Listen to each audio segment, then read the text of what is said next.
You guys, I am so incredibly excited for today's YouTube video. I don't think you're ready for it because honestly, I'm not ready for it. But today we've got another guest expert coming on to share their knowledge. We're talking about the legal side of being an influencer, YouTuber, blogger, whatever you are. If you are in the influencing world, you need to listen up because there are certain things that you need to be doing to make sure that you are legally protecting yourself and just like abiding by the FTC guidelines and all of that. So let's get into it.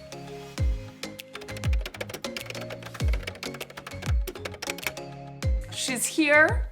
We're doing it. Hey y'all, I'm Cameron with a K. I'm an attorney as well as an influencer, content creator, YouTuber, entrepreneur, all the things we love on social media. And I'm so honored to be on Cathrin's channel. But I'm about to spill some legal tea, y'all. So get your notepads ready. Oh gosh, I'm so incredibly excited. So a little bit of a backstory. I am obviously not from Birmingham. And when I moved down here, you sent me a DM and I didn't even see it. I get so many DMs, I just like didn't even see it. And then I was trying to find other people in the area that were influencers, bloggers doing this thing. Ended up finding you and I was like, oh, she sent me a DM. He's like, hello again, it's me again. Like, what? But Cameron is so incredibly knowledgeable when it comes to just like the legal side of things. This is obviously not my expertise, so I'm really leaning on you here. Ooh. So let's just like start with the basics of like, what the heck do influencers need to know in terms of legal stuff? Because like I've briefly mentioned before that you need to have disclaimers, but it's like, what the heck is the FTC? And like just like some basics, what do we need to know? Okay, so there's a lot of different elements, which I feel like we never really think about as creators. So something I really want to focus on is contracts. That's like my lay of the land. That is my area of expertise. I love everything about contracts. But within contracts, you have like the FTC, you have disclaimers that you should be disclosing. Even outside of that, in your description box, put your disclaimers, especially if you have like a 9-to-5 that's in a profession. So say you're like a doctor or an attorney as myself. I got to make sure I have that disclaimer, which I'm going to do now. So, although I am an attorney, I am a licensed attorney in Alabama, I am not your attorney. So, please seek a local counsel for specific needs, for your legal needs, so they can actually like understand the facts of your specific case. And you can do so by just reaching out to like the Alabama Bar Association or whatever insert state bar association. And that's exactly why like when I create my videos about like, hey, I pay quarterly taxes, it's like, this is my experience. I am not a professional. Like I'm just like covering my butt there. But in terms of other disclaimers that people would have to make, like description bars and stuff, affiliate marketing, sponsorships, like how do you even do that? And like what do people need to know? Perfect. Yeah. So like Amazon, they even have it on their website. Like if you're an Amazon affiliate, you have to disclose that. So something as simple as just saying, hey y'all, make sure you guys click the links down in the description box below. But they are affiliate links, and what that means is I get like a little bootleg percentage because it ain't that much. But you just have to tell your audience what's going on. So the reason you have to do that, especially for other disclaimers like hashtag sponsored, hashtag gifted, all of those things, it really falls under the FTC, which is the Federal Trade Commission, and they have specific guidelines for consumers. Think about it like us as consumers, when I buy something, it's just nice to know, okay, they were paid to do this, and then now I can kind of base it off my own opinion of that person and then purchase it if I like, or just go find it somewhere else. So it's really to protect y'all. Yeah. So I'm sure, actually I have no idea if you're the same way, but just like in the description of all of my YouTube videos, I have my disclaimer saying there may be affiliate links. Like I always have it in there because I don't ever want to forget because like, I just don't. But then every time I have a sponsorship too, I always have a specific like wordage that I add to my description because you absolutely need to have that there. Absolutely. So, and that's a good way to do it because it's sometimes unnatural, especially if you're doing like a vlog. Like if you're vlogging, you might not think, oh, I need to take, hey, this is affiliate links down below. So having it in the description box, occasionally on your Instagram, because I know that's kind of like a tough thing there. Like, do I put it every time I do a swipe up link or like what's going on there? But as long as you are kind of continuously doing that, people kind of understand, okay, I'm assuming this is an affiliate link. But YouTube is perfect. Put it in the description box. On your blog, put it on your website, put it on the website, please. So that's like a good question too, because like terms and conditions. Yes. And all of that stuff. So like one, if you got a website, you need to have a terms and conditions page, but please, yes. Even with being a blogger, because I remember when I was first getting started, I obviously knew nothing. And I read something that said like, if you have an affiliate link, yes, it needs to be disclosed in your terms and conditions, but also you need to disclose it on that page. Yes. Yes, so I'm a little OCD about it, so I put it in my terms and conditions, and I also put it on the specific page, but I also have a specific disclaimers just section as well. So it just says, okay, although I'm an attorney, I'm not your attorney, about the Amazon affiliate links, any other relevant links when it comes to purchasing like my contract templates or working with me as a contract consultant. All of those things are kind of like on that specific page as well. So I'm really covering all the areas because, you know, people say, well, I didn't see that or I didn't read it. But then it's like, it was everywhere. Yeah. It's there. But you absolutely have to have it in your terms and conditions. Yeah. So how do people figure out what to put in their disclaimers? Or like, because I know when I got started, I don't even know if this is the best way to do it, but I just went to other YouTubers and I just took a look at what was in their description and I was like, okay, I'm going to modify it and have like my brand in there, being like, thank you for supporting me, or like whatever. But like, what is the right way to even go about that? So that's tricky. I love that you said modify because that's important because it technically is illegal. Not technically. It is illegal. If you copy and paste someone's term and conditions in its entirety or even their privacy policy on their website, it's illegal. So I would assume it doesn't say specifically because social media laws are still, they're trying to catch up. Okay. The law is so behind. I mean, like, what is this? 1932? Because it's so behind and they're trying to catch up into the digital age. So it doesn't specifically say, oh, you cannot copy and paste like disclaimers within like YouTube videos or blog posts. But since terms and conditions are stated like you cannot copy and paste it in its entirety, take something as inspiration, just like content. Take it as inspiration, but modify it and make sure that it represents what you're presenting to your consumers, to your audience, because you're never going to be able to copy and paste something in its entirety and it to work for you. So I think that's a good idea and that's a great place to start. But even then, there's so many different like web designers that are knowledgeable about that, attorneys that you can reach out to. Google's a great resource and so is YouTube. But again, err on the side of caution and work with like experts in that. Yeah, and there's even like templates and stuff out there too. Just like, here's how to get helpful. Started. Yes. And then it's like modify for whatever you need for your website, for whatever. So yeah, that's where you get started. But just like, no, affiliate marketing, if you ever have affiliate links, guys, have a disclaimer. Any sponsorships, have a disclaimer. And then like gifted products. Can we talk about that for like a second? Because like that gets a little bit weird. And I feel like sometimes people don't disclose when they have something that's gifted. So like even, okay, so you guys see like this video is sponsored by, this video is not sponsored by anyone. When people say that, that is very different from when something is gifted. Right. Again, it's not clear. So I'm kind of basing it off of being an influencer myself and then being in the attorney field, seeing how it's progressing. So gifted, if you are obligated to do something on the other side of that gift, that's when you need to disclose. Because that's the argument there. It's like, I'm obligated to do something, so I need to tell my audience, like, hey, just giving y'all the heads up, this is kind of what's going on. Even though I'm not being paid, technically the payment is that gift in that circumstance. Yeah. But if it's just PR, it's like if I sent Cathrin a gift or my mom sent me a gift, it's just a casual thing. Like, you don't have to disclose it. You can. And I always say, just if you're uncomfortable with something or you're like, well, they didn't really tell me something to do, but they kind of did, or whatever the case may be with that, or if you're signed up with an affiliate program, read the terms and conditions because some of those are obligating you to do something for a certain amount of time. Even though like you just have to post once a month and you do additional posts, err on the side of caution and just put that hashtag gifted just in case. We're going to get into contracts and stuff, but just because you brought that up, I was an affiliate of a company and I didn't fully read their terms and conditions or like usage or whatever. And I misspoke a couple of times, which in my opinion, I wasn't wrong, but like based off of like once I became an affiliate, I was wrong because I was agreeing to that. And it's like the same, like whenever you download an app on your phone and it's like, you just scroll the whole way down, you're just like, check, whatever.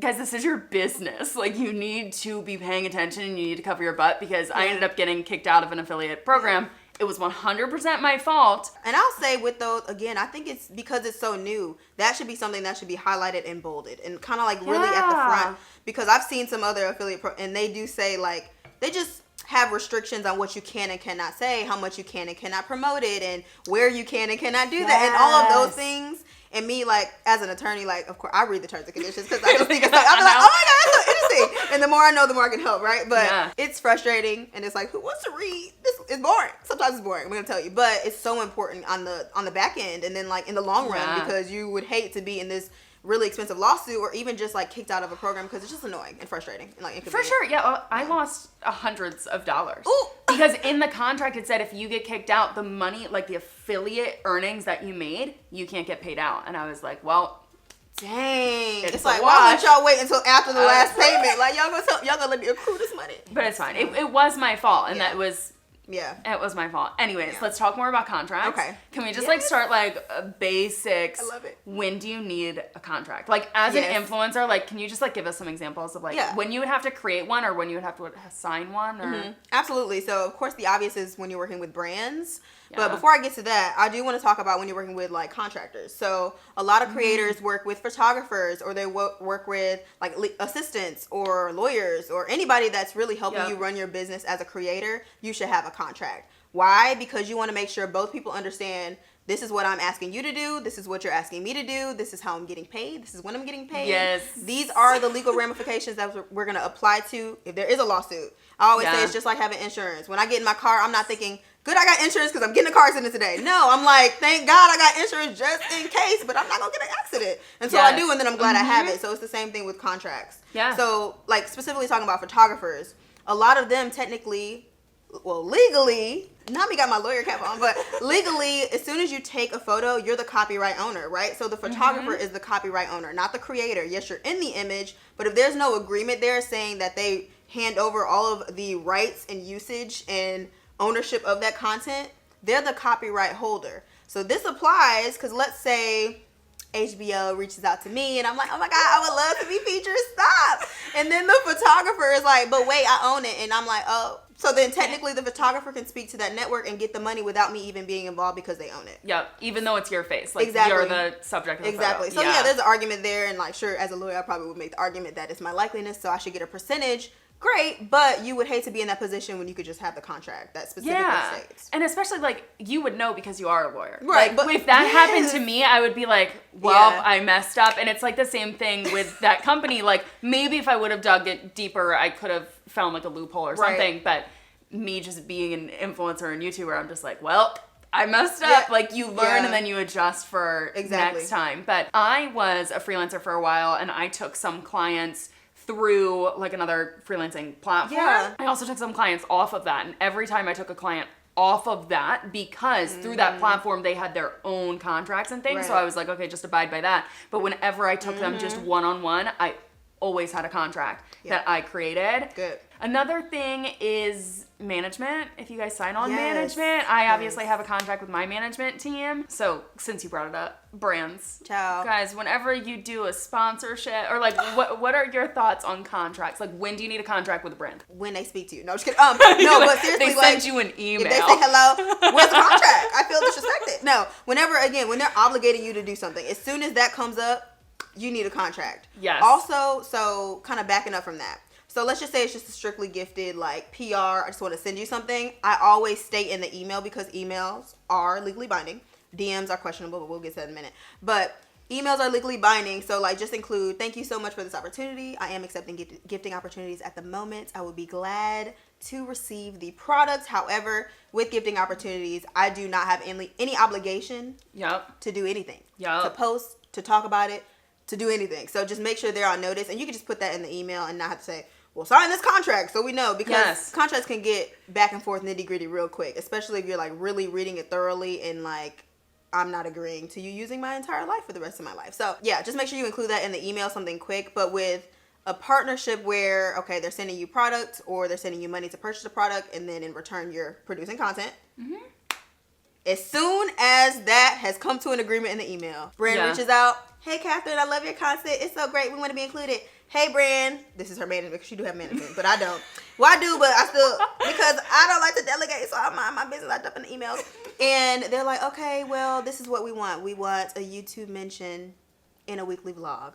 Great, I'd be glad to offer that. Here's my rate. Oh, that's high. Negotiate. Healthy, great. Come to a conclusion. And then as soon as that conclusion has happened, before you ever start creating any kind of content. Don't purchase nothing. Don't have them send the products. Don't receive product. Don't give them your address. Don't nothing. As soon as that, they're like, here's what we need from you. This is the price. Great. That's when the contract should come up. And then also, even before that, if you want to get real professional on them, make sure you guys ask, what are the usage that you're looking for this content? And what exclusivity are you looking for? Because then you can kind of knock that out in the initial email. And then by the time they send the contract, it's like, you already saw my rate for this type of exclusivity. Let me just make sure that what you said in the email also is abided by in the contract. Yeah, and we'll dive into that in a second. One thing I do want to touch upon, because I didn't know this until we had lunch the other day that lasted 5 hours, mind you, but it's fine. I like to talk. It's fine. You brought up DMs are not legally binding. So it's on the fence, and when anything's on the fence in law, I just say err on the side of just it's a no. Because California has a state law. I'm in Alabama, but of course California and New York are reigning supreme when it comes to the digital era. So California has a state law that says text messages are not legally binding, and they're similar to direct messages, DMs, therefore neither are legally binding. So this is why I'm always like, get out of the DMs, get the brands to the emails just in case, because although you may not be located in California, if you get the contract and under the governing law clause, usually at the bottom, then and it says, oh, well, all laws within California are governing this agreement. There it is. Boom. You have no legal ramifications if you only were talking via DM. That's so crazy. And there's a lot of people that do that. I mean, brands reach out to, I'm sure both of us, about working together in DMs, and it's fine for the initial communication. But when you're getting in the nitty gritty, and there's always like something that changes, like dates change, and you're in the DMs like, oh, that's fine. Like, it's okay. It's no problem. We can change the date. And then they ghost you. You can't send that to anybody. There's nothing you can do. There's nothing you can do. With the email, you can at least print that out and attach it to the contract and go from there. It's so funny. Whenever a brand reaches out to me, I automatically be like, here's my email. Exactly. I never even, but like, not because of that reason. It's just because like I prefer to do business off of my DMs. Same. I think it's more professional. Like when I'm in email, it's like naturally like, hello, yes, best. Like, you know, DM is like, hey girl. Exactly. Yeah. And then you're like typing on your phone. And like I prefer to send emails on my computer. Same. It's just like old fashioned. And DMs get crazy. Like I might miss something. Yeah. So that's another thing that's frustrating. It's like brands, if y'all are watching this, just please send the email. But I think some brands think that they can reach you through your DMs because they know you're going to be checking your DMs to engage with your audience, which like, yes, I get it, but this is still like a business transaction here. So also a lot of brands reach out via DM because you're more likely to accept something free in that circumstance. Because again, it's a little bit more casual. Okay, so a lot of brands are just like, oh, we just send a DM and like, oh, we just love this photo. We'll just send you this free product. You just think, oh, okay, great, cool. And then you just realize, I just accepted something free and now I have to post on Instagram for free and I haven't even sent them my rates. Yeah. No. Can we talk about that? Because that's something that you also taught me too, is like whenever a brand, like you take a photo and it's cute and you like tag them and you're like, ooh, I love these chairs. Ooh, and you tag them and they're like, okay, they comment on the photo and they're like, hashtag this. And then we can reshare it or whatever. I did not know this until I talked to Cameron and I was like, oh shoot. I cringe every time I see it. And it's usually bigger companies. And they be like, hashtag I love us, and then we'll feature you. And then they have this little bootleg link that you can't click because Instagram. Copy and paste that, and please read it. You will be surprised the types of usage rights. Anytime you see perpetuity, cross it out, please. Perpetuity, perpetual, worldwide, royalty free. It's too much. It's too long. It's too expensive. No. But you could be just like replying back with that hashtag thinking, oh yeah, like I'm going to get free exposure or whatever because they're going to reshare the photo on their Instagram account or whatever. But like you are binding yourself to something sneaky that like you had no idea. You were like, oh, I'm just like, yeah, it's crazy. You'll be driving down the street and see your face on a billboard. It's going on. That's me. And you agreed to it because you hashtagged. Yeah. Like, that's wild. Or like the most extensive, which this is rare, but I've seen it. Like you say hashtag yes, and then later on they reach out to you for a partnership. And then they realize you were a hashtag yes, and therefore you cannot charge them for paid opportunities for X amount of time. It's crazy. That's like the most dramatic circumstance, but like it happens. It's real. Yeah, exactly. You just gotta cover yourself, and especially you have to cover your business. And this is something, funny enough, I was talking with another influencer about, and we were like, I was like, if I ever get married again, I am going to get a prenup. Because yes. We like had a whole conversation about it because we were like, some people have like negative connotations to that, but like you are protecting your business. Like at the end of the day, if you have more employees, whatever it is, you need to protect your business. It's not just protecting you. So every contract you sign, every dang hashtag you hashtag, like pay attention because you need to protect yourself and you need to protect your business. Yeah, no, prenups, and really if you think about it, it really protects both parties. Because say my business is like, maybe I get sued for something. If you sign the prenup, good luck for you, sir. Good luck for you. Good luck. Better for me because I still keep my coin. But yeah, no, I'm all for prenups. I know. Anyways, that total tangent. Okay, we're back. Let's talk more about like contracts, what you need to pay attention to. So like almost let's start at like the beginning of a contract, Okay. or Yeah, honestly like whatever, because I know we already talked about like usage. So let's actually start there. Okay. With like usage, whitelisting, Ooh. we mentioned like perpetuity, all of that stuff, because like when you are negotiating, that is something you need to bring up because that could change your rates. Immediately. So can you just like, even just like break down what does that mean? What the hell does the word perpetuity mean? Like, let's just like basics The here. basics. So perpetuity, sometimes they put perpetual, and sometimes they say worldwide, royalty free. It's like this long segment. That's like the main words though. So honestly, what you could do is Control F, find those words, and then go ahead and type up an email and say, please redact the following. Yes. On page 1, it says perpetual. I never agree to allowing a brand to have my content in perpetuity, perpetually, Yes. worldwide, royalty free, because what that means is forever. And I know it's like, what? No, forever. Literally, it's forever. They're able to use your content, repurpose it, distribute it, make money from it, profit from it, and that's why you should charge for that. But perpetuity is just too long. There's no way to measure that. Yeah. There's no way to come up, like, you just can't measure it. Yeah. So that's why I just say immediately redact whenever you see something that refers to perpetual. Again, it's you're driving down the street, you see your face on the billboard, and you have no money from it. So Yes. it's a horrible feeling. And they're making Yeah. hundreds of thousands of dollars. Yeah, and you can just like negotiate with them. Like if they want some usage rights and like they want to use it, negotiate for a shorter period of time. Yes. So like either the length of your sponsorship or something, Yeah. and let's say it's like a 3-month, 6-month or something, you can negotiate that Absolutely. instead of having it be forever, because you don't know if you're ever gonna blow up. And then like your Yes. rates would change, and them to use that content, like you're missing out on money, and it's just like not good. So Absolutely. And the max I give is a year, because again, I want to be able to reevaluate my business, my brand, my following, and my rates. So I'll do like a 3-month package. Sometimes I'll offer 1 month depending on what they're looking for, but 3 month, 6 months, and then a year. And then they can always come back and say, hey, we really want to use this content, which has happened to myself as well as clients. And then they pay again with the new rate. So don't be afraid to, like she said, it's all about negotiating. But usage rights, honestly, is where you can make the most money. Yes, you create the content, and sometimes charging for additional use can feel uncomfortable because you're like, I'm not doing anything. Yes, you are. You are allowing them to use your likeliness. Like if I see Cathrin in a shirt, I'm about to buy that shirt just because I know Cathrin and I trust her and I trust her credibility. Yes. As opposed to if I just see like a model I don't know. So that's why you charge for the usage, and that's why so many creators, they make more money on the usage, because that doesn't matter if you're following at that point.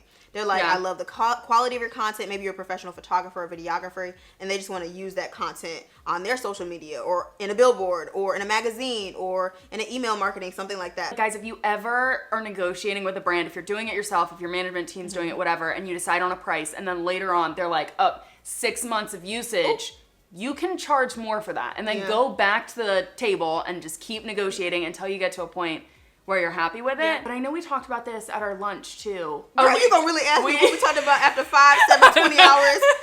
Ooh, having margaritas. Just and then the margarita was gone. Tacos was good. no, I think we were talking about how like the brand can own. Oh, yes. Like your Yes. name, or like I don't They've even been remember what so we were in doing. some contracts, I think because again, law's trying to catch up. So brands are now like, oh shoot, we need to talk to some lawyers and like figure out what's going on. So they've been including like complete and full ownership of the copyright. So they'll add that in there. There you so go. That's essentially that's like perpetuity. It's basically the same thing. Yeah. I'm taking a photo because I'm the copyright owner of my content if I take it. And then I'm allowing the brand to have complete ownership of that copyright. Same scenario. If a network reaches out and they're like, oh, I really love this photo, I have no say so because now that brand is the owner of that copyright. Yeah, it's the worst. So also Control F, full ownership or ownership. Just always like try to find those keywords. Please read it in its entirety. But also go back through if you're like, maybe you missed something, because there's always something to take out. There's never been a contract. Let me not say never, that's kind of strong. But rarely, if ever. That's never. Girl, Rarely, if ever. basically, every contract should be negotiated to some extent, basically. Yeah, There's sure. always something that you can add or you can take out, because I know they're not going to have the late fee payment that should be included in the contract. We'll talk about payment terms in a second. Girl, no. But can we talk about whitelisting? Yes. Because this is another thing I learned from you. I'm like learning so much over here. You're scrolling on your Instagram. I'm such a scenario queen, but you're scrolling on your Instagram and you see Cathrin and she's like, oh yeah, I love Epidemic Sound. And then you see the little sponsored. I know y'all seeing it where it's sponsored. It's not the paid partnership. That's separate. That's just like a brand partnership. But it's just like the sponsored running ad that like you have it on Facebook or Instagram. That's whitelisting. So essentially the brand is asking to put dollars behind your content to boost it to a specific target audience. It's whenever you see someone that you follow or anyone that has a specific sponsored post that's coming from them and their account. Yes. So it's promoting the brand, but it's coming from their account. And it's Exactly. It's kind of like a sneaky way, Yeah. in my opinion, Because for it like looks the like the brand creator to is get doing it. Yes. But yeah, it's but not. in reality, it's the brand that has the ad. They're just running it through the creator. Right. It is really sneaky. It's a smart business move. It because is. as a business, it's less likely, and it's not that you don't, but like if a brand posts a sponsored post, you're probably like, here they go again trying to spam. Like, did they hear me say I mentioned this item? Then all of a sudden it pops up. Like, how do they do that? AI, it's weird. All the time. But like when you see like your fellow creative, you're naturally gonna stop. Even if you don't purchase and you don't click like to the shop now or whatever, you're naturally going to slow down. And brands have noticed that, which is why they've really been pushing whitelisting. So you should charge for it, please, because they're making hundreds of thousands of dollars simply for the fact that you're more likely to kind of slow down and be like, oh, ooh, I do like that necklace, rather than if it's just the brand you're like, it's spam. I mean, honestly, business move wise, like it's so smart on brands, smart. but it is something that you need to see in your contract because you should be charging more for that. So, yeah. can we talk about payment terms for a second? Money. Okay. So, Let's get into I don't know. Sponsorships are great. They're awesome. And love it. I love sponsorships. And I think a lot of people see other influencers and they're like, oh, my main source of income is sponsorships. Right. Let me get on the sponsorships. But like, something we've even talked about is like sponsorships. It's not like you post a video, you post a picture, and you're immediately getting paid that day. It's not how it works. So can we talk about payment terms? Not trigger. No, but let me tell y'all right now. Just go like your fellow influencers' photo just right now.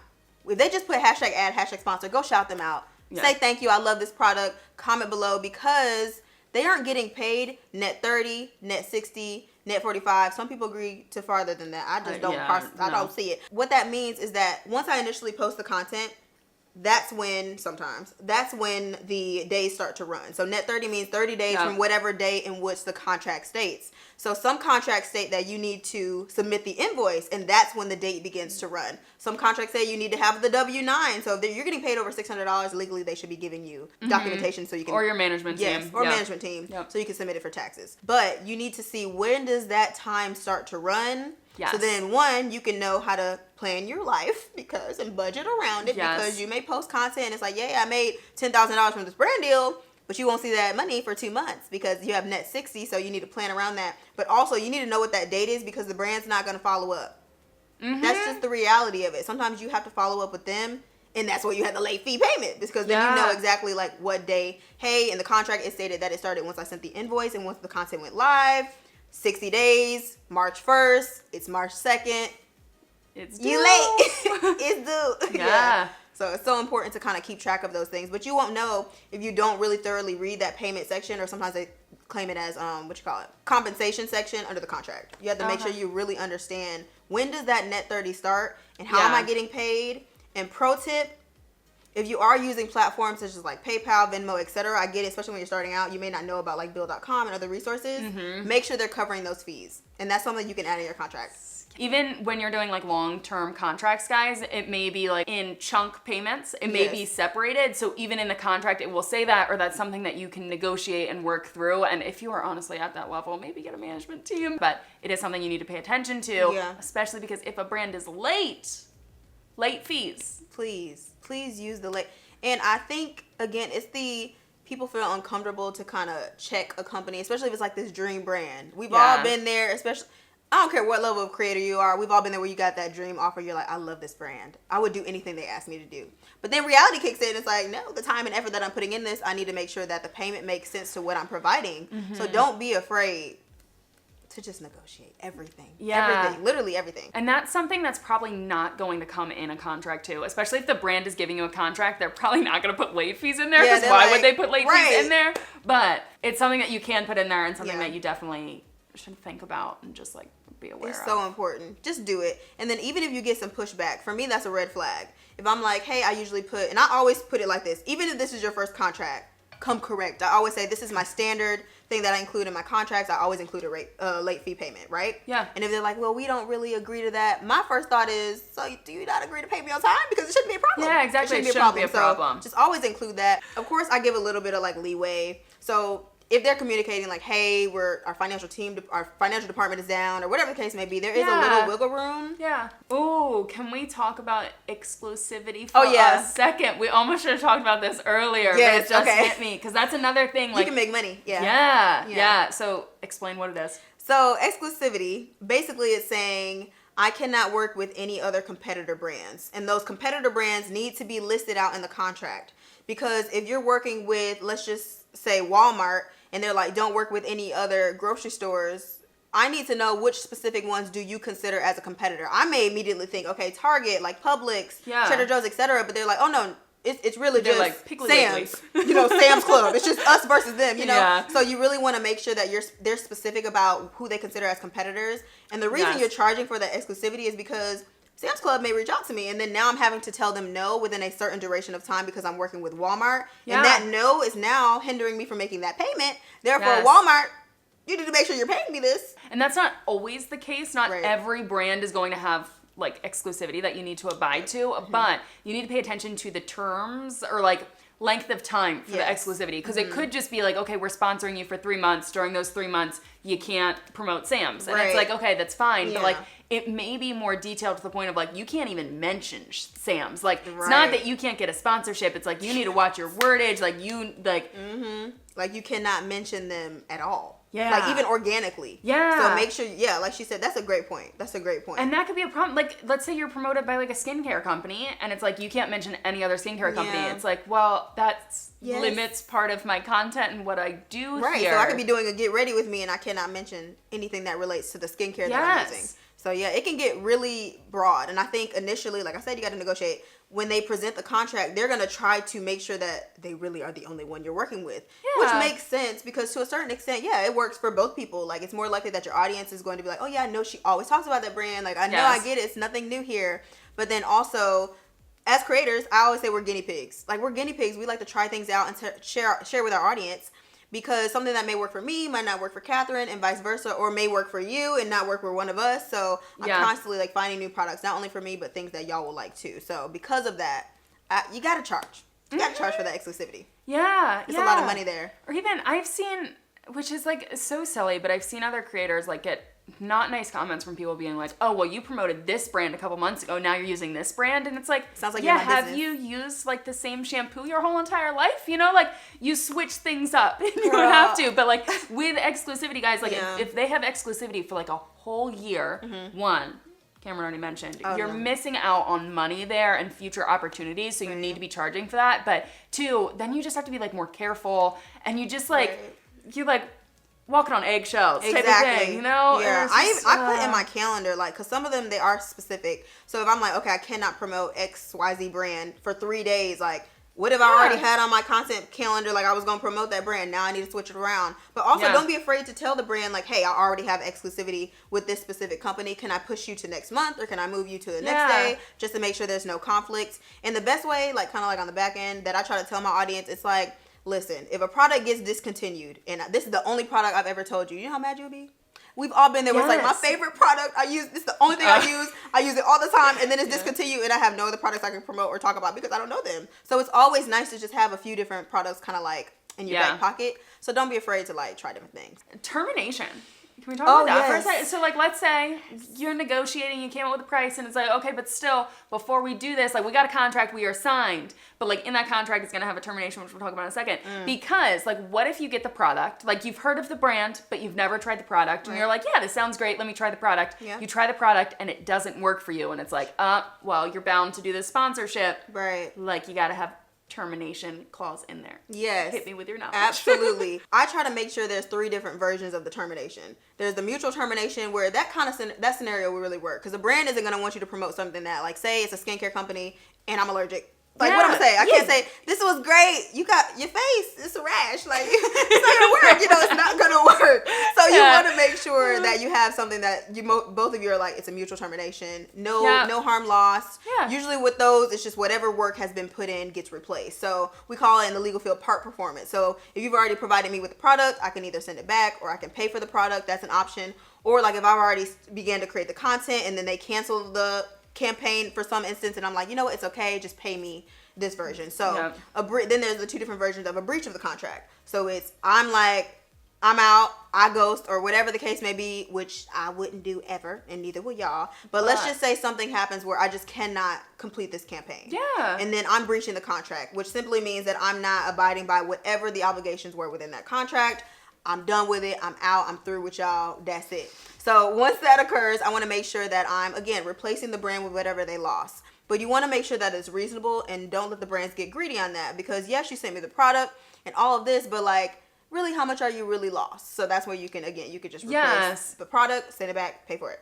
Or sometimes the brands may even just say, keep the product. Like, whatever. Like, it didn't work out for you. Yep. It's fine. Great. But you want to make sure that's clear, because if it's not, the brand technically could come up with all these numbers and say, well, they put us in the below the water. It's the pandemic. Like, they could just come up with this number and say, well, we were out $20,000 because we were guaranteeing, we were betting on the fact that you were going to sell out this amount. Or maybe that's something that you stated. So you want to make sure. Yeah, and they picked you instead of like another influencer. Yes. So it's like they could have picked an influencer that like loved their product or that was successful with their product that could have led to sales, and like now you can't. So yeah, it's like missed opportunity. Yeah, opportunity cost. Exactly. So they can come up with that, and I ain't got time because it's a fake number. It's really just an assumption of what they may make. Yes. So because you can't guarantee that, I just don't agree to it. Period. Yeah. Me, I just don't. And as a creator, you should just, that's something where you negotiate. They may include that already. So you want to make sure that, hey, you know what? Let's come up with a number that we can both agree on if they just have to have some type of like missed opportunity payment, which is just crazy. Usually it's just the product. And then again, if they breach, I want to get paid every dollar, coin, cent, hour, moment, thought, process, stress. Like that's what I want to do. Because if they're just like, oh, randomly, hey, we're not doing it. Or they just don't mention anything. Or I'm emailing them back and forth and there's just no response. Oh, well, our manager quit. Okay. Yeah. Please see attached with my invoice because I'm trying to figure it out. Yes. So what I do is, really when you come up with your rate, you can break that down hourly. So that's a good way to do it. So maybe you say, well, I spent 10 hours on this and break that down like that. That's an option where you can come up with a number there. Or again, maybe you just have a percentage of the total price. So if I'm charging $5,000 for something, 10%, cool, great, $500. Something like that. Yeah, and don't like devalue your time, guys, because usually you're going to brands and you're like, okay, here's my ideas. What do you think? And you're like thinking up a whole entire concept, whether it's an Instagram story, Instagram photo, like YouTube video, whatever it is. You're thinking up the whole entire concept. If you've already started creating anything or if you've bought products, like let's say I like saw like Miss Tiffany Ma. She did a sponsorship with McDonald's and she spent, I don't even remember how much on like the whole entire set and everything she put together. Like you already spent that money. So then like if that fell through, that's something you really need to think about and go back to the brand with and like have something in the contract just in case it doesn't work out. Like everything is just to like protect your butt, guys. Exactly. Like, you just never know. And also include things like maybe you get your makeup done professionally for your shoots. Maybe you work with a photographer or a hairstylist, whatever the case may be. Like whatever you purchase in order to complete that project, note it and provide it to them. That's why sometimes it's easier just to do the percentage, because usually I just kind of do a similar percentage what I use for my late fee payment. So 5 to 10%, sometimes more if they go too late. And I kind of use that same thing for like whenever if there is some type of termination on their behalf or even on mine. Yeah. There's so much more that goes into a contract, guys, and it's going to like be detailed with like, okay, the creator is providing this and we as the company are providing this. And like it's going to be far more detailed than what we talked about here, but just like some of the things you need to pay attention to. And even if you have a management team, they may be looking it over, but like also look over it yourself. Please. I don't know. Because you're the one that's going to be liable at the end of the day. Yeah. Sure, there are some management contracts that state that they hold some type of liability on your behalf, like to a certain extent, but at the end of the day, you're creating the content. It's your business. It's your brand. You're signing the contract regardless of who's viewing it. So you want to make sure you're covered. If you do have an LLC or some type of corporation or business entity as a creator, make sure you're signing your contracts on behalf of your business. Just in case. Again, I'm always for erring on the side of caution because you would hate to, again, get in a circumstance where you're being sued and they make the argument that because you signed the contract on your personal behalf under your actual name, they can then come for your personal assets. Because as a creator, maybe you're like, you just starting off and you don't have that much under your business, but maybe you have a lot of assets personally, and now they're allowed to kind of, we call it piercing the corporate veil and reaching to the owner because of a circumstance like that. Just as a question, because like Stevie and I talked about this in our video that we did together, and like she shared her side of things. When did you get your LLC? So I got mine in 2018. I started on YouTube 2014. Really wouldn't do shit. And then I didn't really start making money until 2016, 2017. 2018, I went ahead and got the LLC. I should have done it sooner. Is it just because you're like taking it seriously? Because like that's always my thing is like people ask when should I get my LLC? Like I just created a YouTube channel and it's like if you're not sure if you're gonna be serious with it, don't waste your money, honestly. But if you're gonna be serious, I mean I think you should do it because you're just protecting yourself. Yeah, I think it's a healthy combination. It's a healthy combination between I'm taking it serious and I'm making a lot of money. Because you can be making a lot of money as a creator and not taking it seriously necessarily yet. But as soon as you're making, and you can say a lot as whatever you may consider that. Exactly, yeah. And also keep in mind, when you're not an LLC, you are risking your personal assets. So if you are a parent and you own a home and you own a car and you have a separate business and you work in it, all of those things are reachable at this point. So if you're getting sued for something, maybe it's just like you didn't really read the contract that thoroughly or the terms and conditions, and now you've agreed to something and now you have to pay a company back. You don't have to say, well, I only have $10 for my business. They're like, but you got $200,000 your personal. We want the car. Yeah. You know? And exactly, yeah. So, again, it's always err on the side of caution. And LLCs aren't that expensive. They can get expensive, you know, the more you get into it and depending on, like, which taxation you opt for. But just do it. I say just go for it if you are making money. Yeah, I got my LLC. I mean, thankfully, I wasn't in a position where it was like, oh my God, I don't have one. But like, I got mine later than what I probably should have. Yeah. But I was just waiting because I was moving from New York to Alabama. And I was like, well, I don't want to form in New York and then also have to form in Alabama. That's a good point. So I just waited and did it. But otherwise, yeah, an LLC is just to like protect your butt. Yes, everything. How many times can I say protect your butt? Like, seriously, yeah, it's important. I would say, like, I know big YouTubers have their own, like, lawyers on contract or whatever that, like, they refer to for every contract. And, like, to be honest, like, I don't. Like, my management team has a lawyer that they work with. But so, that's like, good. Yeah. It goes through them, and then I also look over all my own stuff myself. But, like, once I get to a level where I need a lawyer, like, I know I will. But, like, if you're getting started, guys, for one, don't be afraid to follow Cameron because she's amazing. It has a lot of helpful. I guess y'all can. She's got so much helpful information that is just going to educate you. But again, like, she is not your lawyer, okay? Yeah, like, please. Just like, again, the disclaimer. You can do certain things yourself. Yes. And you can read it over and you can learn and you can understand and you don't have to be totally clueless as like, oh, I just got to sign my name away. This is my dream. No. I want to do this. Like, no, like read it over. If you're confused about something, ask your management team, ask the brand, contact someone that's knowledgeable. Like if you need to get a lawyer, like go get a lawyer. Yeah. Like, they usually is a clause that says you talk to an attorney. So if you are a Haley Page circumstance, I'm so sorry to keep throwing that out, but it's a really good example. Haley Page she owns a collection, it's under litigation, but she had a collection under the Say Yes to the Dress. Mm-hmm. Using her name, Haley Page. There's a litigation lawsuit. If y'all don't know about it, definitely check it out. Basically, in her contract, it said that she spoke to an attorney. So now she's in court saying they're taking over my Instagram and they're using my likeliness and my name. But the court is like, it said you talked to a lawyer. So what says in the contract is what's binding. Yeah. So it kind of sucks. So make sure you see something like that. You can talk to myself. I technically am a contract consultant. And why I do it like that is because it's just cheaper, honestly. As a lawyer, I have to charge you a lot. It's just like the name of the game. We just have to do it, you know? Yeah. But I still am able to provide just the same amount of services, the same amount of help that I can, even if I was representing you as an attorney. But a lot of times when you're reviewing a contract, you don't need an attorney yet. You don't need an attorney to, like, speak on your behalf. So that's why I'm like, I can be your contract consultant, review whatever you need me to look at. I accept clients on a monthly basis. I also have contract consultations. Yes, I am plugging myself. So you're interested. So yeah, if you're interested in working with me, definitely reach out.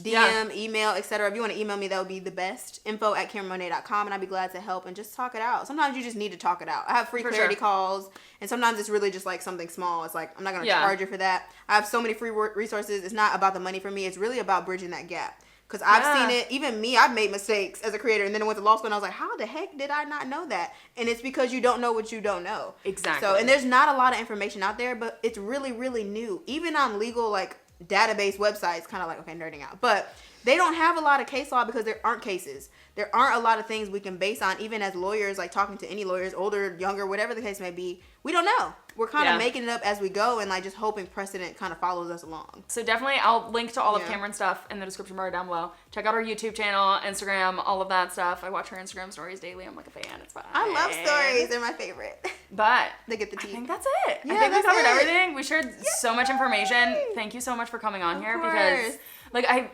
I love to share as much helpful information as possible. Like information I wish I had when I was getting started, Same. but it's like I don't know what I don't know. Right, Like I remember we met up for lunch. We were like, okay, what are we gonna talk about? And I was like, I don't know. I was like, you guide me here because like I don't know what. Yeah. I was like, I know like the basics and I know legally what I have to do, FTC disclaimers, like all of that stuff. But like otherwise, it's like you're the professional here. Thanks, so girl. Go follow Cameron. Oh, fast. But yeah, it's so much more than just the hashtag sponsor behind being a creator. Yeah. I love this. I enjoy it. And I also love being able to share the knowledge. So it's like it's the perfect combination for me. Yeah. Best of both worlds. Okay. I think we gotta we be will done. talk forever. Yeah, we just like keep going here. It's like, all right, this well, has actually turned into a longer video than what I filmed with my management team, which I didn't think was possible, but it's fine.